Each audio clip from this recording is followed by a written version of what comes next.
എല്ലാവർക്കും സ്വാഗതം. സോ നമ്മൾ ഇന്ന് ചെയ്യാനായിട്ട് പോകുന്നത് ഡിഫറൻഷ്യൽ ഇക്വേഷൻ പ്രോബ്ലംസ് ആണ്. അതായത് separable first order differential equation problems ആണ്. സെപ്പറേറ്റ് ചെയ്യുക, അതായത് വാരിയബിൾസിനെ സെപ്പറേറ്റ് ചെയ്തിട്ട് നമ്മൾ സോൾവ് ചെയ്യുന്നതായിരിക്കും ഡിഫറൻഷ്യൽ ഇക്വേഷൻ്റെ സൊല്യൂഷൻ. സോ നമ്മൾ ഡിഫറൻഷ്യൽ ഇക്വേഷനിലേക്ക് കടക്കാൻ പോകണം. നമ്മൾ എന്തായിരുന്നു, ഫസ്റ്റ് ഡിഫറൻഷിയേഷൻ ആയിരുന്നു, ഡിഫറൻഷിയേഷൻ കാൽക്കുലസ് 1 ആയിരുന്നു, കാൽക്കുലസ് 2 ആയിരുന്നു. ഇപ്പോൾ ഡിഫറൻഷ്യൽ ഇക്വേഷൻസ് ആണ്. ഉടനെ തന്നെ കാൽക്കുലസ് 3 വരും. സോ നമുക്ക് ഫസ്റ്റ് ഇതിലേക്ക് ഫോക്കസ് ചെയ്യാം. സോ ഫസ്റ്റ് പ്രോബ്ലം എന്ന് പറയുന്നത് dy over dx is equal to x square divided by y square. So നമുക്ക് സെപ്പറേറ്റ് ചെയ്യണം. സോ നമ്മൾ എന്ത് ചെയ്യണം, ഇവിടെ ഒരു ഈക്വൽ സൈൻ ഉള്ളതുകൊണ്ട് ക്രോസ് മൾട്ടിപ്ലൈ ചെയ്യാം. സോ നമ്മൾ എന്ത് ചെയ്യാം, വൈൻ്റെ ചേഞ്ച് നേരെ വൈ സ്ക്വയറിലേക്കാകാം, ഡെറിവേറ്റീവ് ഓഫ് എക്സിൻ്റെ ചേഞ്ച് എക്സ് സ്ക്വയറിലേക്കാകും. അപ്പോൾ നമുക്ക് കിട്ടും മൾട്ടിപ്ലൈ ചെയ്യാം. So y square times d y, അപ്പോൾ എഴുതാം y square times d Y and it's equal to ഇതേപോലെ x square times d x. നമുക്ക് ബോത്ത് സൈഡ് മൾട്ടിപ്ലൈ ചെയ്യാം. ഓക്കെ, ഇൻറ്റിഗ്രേറ്റ് ചെയ്യാം. സോ ഇൻറ്റിഗ്രേറ്റ് ചെയ്യുമ്പോൾ നമുക്ക് കിട്ടും Y cube divide by 3 and it's equal to X cube divide by 3. നമുക്ക് plus C കൊടുക്കണം. Okay, plus C. പക്ഷേ എന്തുകൊണ്ട് നമുക്ക് ഇവിടെ പ്ലസ് സി കൊടുക്കുക? ഇവിടെ ഡെറിവേറ്റ് ചെയ്യുന്ന സമയത്ത് ഇൻറ്റിഗ്രേറ്റ് ചെയ്യുന്ന സമയത്ത് നമുക്ക് എന്തുകൊണ്ട് പ്ലസ് സി കൊടുക്കേണ്ട ആവശ്യമില്ല, കോൺസ്റ്റൻറ്റ് ആഡ് ചെയ്യേണ്ട ആവശ്യമില്ല എന്ന് പറയുമ്പോൾ നമുക്കത് മനസ്സിലാക്കേണ്ട കാര്യം എന്ന് വെച്ച് കഴിഞ്ഞാൽ, നമ്മൾ പ്ലസ് സി എന്ന് ആഡ് ചെയ്യുമ്പോൾ രണ്ടെണ്ണം വരികയാണെങ്കിൽ നമ്മൾ ലാസ്റ്റത്തെ ലേയിലാണോ അതിലായിരിക്കണം പ്ലസ് കൊടുക്കേണ്ടത്. സോ ഓക്കെ, ഇനി നമുക്കത് എന്ത് ചെയ്യാം, എല്ലാ സൈഡും 3 വെച്ച് മൾട്ടിപ്ലൈ ചെയ്യാം. ഓക്കെ, 3 വെച്ച് മൾട്ടിപ്ലൈ ചെയ്താൽ നമുക്ക് ഈ ഒരു താഴത്തെ ഫ്രാക്ഷൻ ഒന്ന് ഇതാക്കി കളയും. സോ ഇതുകൊണ്ട് മൾട്ടിപ്ലൈ ചെയ്താൽ നമുക്ക് കിട്ടും Y cube is equal to X cube plus 3c. 3 എന്താണ്, ഒരു കോൺസ്റ്റൻ്റ് ആണ്. സി എന്താണ്, ഒരു കോൺസ്റ്റൻ്റ് ആണ്. അപ്പോൾ നമുക്ക് സി തന്നെ ഇടാം.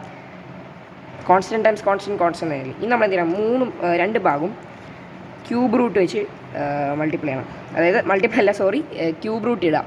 സോ രണ്ടിനെയും നമ്മൾ ക്യൂബ് ചെയ്യാം. സോ ക്യൂബ് ചെയ്യുന്ന സമയം നമുക്ക് കിട്ടും ഇതും ക്യൂബ് റൂട്ട് എടുത്തു കഴിഞ്ഞാൽ നമുക്ക് കിട്ടും ഇതും ക്യാൻസൽ ആവും. അതിന് leaving us with y is equal to the cube root of x square plus c. So ഇതാണ് ഇതിൻ്റെ ജനറൽ സൊല്യൂഷൻ എന്ന് പറയുന്നത്. അപ്പോൾ നമുക്ക് ആലോചിക്കാം. So y of zero is equal to 1 ആണ് വിചാരിക്കാം. അപ്പോൾ നമുക്ക് വൈ എന്താണ്, 1 ആണ്. So 1 is equal to the cube root of 0 cube plus ഇതിൻ്റെ ഉള്ളിലുള്ളത് y is equal to f x എന്നാണല്ലോ. ഈ ഉള്ളിലുള്ള എക്സ് വാല്യൂ ആണോ, അതായത് 0. Y is a function of X. അങ്ങനെ 0 cube plus some number C. അപ്പോൾ ക്യൂബ് റൂട്ട് എടുത്തു കഴിഞ്ഞാൽ 1ൻ്റെ ക്യൂബ് റൂട്ട് 1 തന്നെയാണ്. സോ 1 തന്നെ ആകണം. Okay, so C is equal to 1. അത് നമുക്ക് കിട്ടും y is equal to the cube root x cube plus 1. So this is the answer to this problem. So അടുത്ത പ്രോബ്ലത്തിലേക്ക് പോവാം. സോ ഇതാണ് second problem. y prime is equal to x times y. y prime എന്ന് പറയുന്നത് dy over dx തന്നെയാണ്.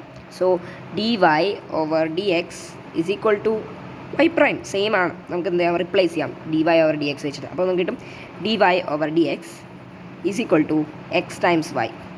ഇനി നമ്മൾ എന്താ ചെയ്യേണ്ടതെന്ന് അറിയോ, എല്ലാ ഭാഗവും ഡി എക്സ് വെച്ച് മൾട്ടിപ്ലൈ ചെയ്യാം. ഓക്കെ, ഡി എക്സ് വെച്ച് മൾട്ടിപ്ലൈ ചെയ്ത് കഴിഞ്ഞാൽ നമുക്ക് കിട്ടും ഇതും ക്യാൻസൽ ആവും. സോ നമുക്ക് leaving us with just D Y and it's equal to X Y D X. ഇത് നമുക്ക് ഇൻറ്റിഗ്രേറ്റ് ചെയ്യാൻ സമയം എടുത്തിട്ടില്ല. ഇത് നമുക്ക് എന്ത് ചെയ്യണം, എല്ലാ ഭാഗവും വൈ വെച്ച് ഡിവൈഡ് ചെയ്യാം. നമുക്ക് ഇവിടുത്തെ ഒരൊറ്റ വാരിയബിൾ മാത്രമായിട്ട് ഇൻറ്റിഗ്രേറ്റ് ചെയ്യാം. അപ്പോൾ ഒരു പ്രശ്നം ഉണ്ടാവില്ല. സോ നമുക്ക് എന്ത് ചെയ്യാം, ഇവിടെ ഒന്നുണ്ടല്ലോ. സോ നമുക്ക് സെപ്പറേറ്റ് ചെയ്ത് വയ്ക്കാം. അപ്പോൾ 1 divide by Y D Y is equal to X D X. ഇനി നമുക്ക് ഡിഫറൻഷ്യേറ്റ് ചെയ്യാമല്ലോ, ഇൻറ്റിഗ്രേറ്റ് ചെയ്യാമല്ലോ.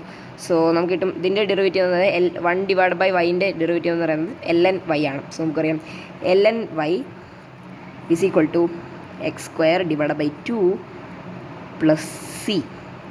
നമുക്ക് വേണം ഇതിന് നമ്മൾ ചെയ്യേണ്ട കാര്യം, ഇനി നമുക്ക് ഇ എഴുതണം. സോ ഇത് പറയുന്നത് ഇ തന്നെയാണ്, സെയിം ആയിട്ട് ഇ തന്നെയാണ്. അപ്പോൾ നമുക്ക് കിട്ടും ln y is equal to raise to X square divide by 2 plus c.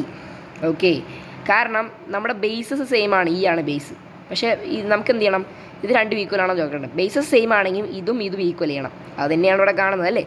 So that's it. നമുക്ക് പറയാം ഇ ടു ദി ln, അതായത് ഇവിടുത്തെ ബേസ് നാച്ചുറൽ ലോഗിൻ്റെ ബേസ് എന്ന് പറയുന്നത് ln. അപ്പോൾ നമുക്ക് ഇതും ക്യാൻസൽ ചെയ്യാം. Leaving us with just y is equal to raise to X square divide by 2 times raise to c. എങ്ങനെയല്ലേ, raise to X square plus 2 plus c എന്ന് പറയുന്നത് ഇത് തന്നെയാണ്, സെയിം ആണ്. നമുക്ക് പറയാം raise to 2 plus times raise to 3 എന്ന് പറയുന്നത് same as raise to 5. Same ആണ്. നമുക്ക് മൾട്ടിപ്ലൈ ആണെങ്കിൽ നമ്മൾ രണ്ടുപേരും ആഡ് ചെയ്യണം. അതേപോലെ അതിൻ്റെ റിവേഴ്സ് പ്രോസസ്സാണ് ഇത്. സോ അത്രയേ ഉള്ളൂ. നമുക്ക് എന്ത് ചെയ്യണം, ഇ എന്താണ് ഒരു കോൺസ്റ്റൻ്റ് ആണ്, സി എന്താണ് ഒരു കോൺസ്റ്റൻ്റ് ആണ്. അപ്പോൾ ഇ എന്ന് പറയുന്നത് നമുക്ക് എന്താക്കാം, സി ആക്കാം. ഇ റൈസ് ടു, ഇപ്പോൾ Y is equal to E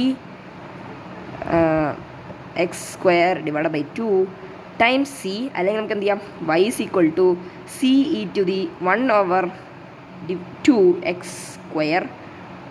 okay അതന്നെ. സോ ഇതാണ് നമ്മുടെ ആൻസർ.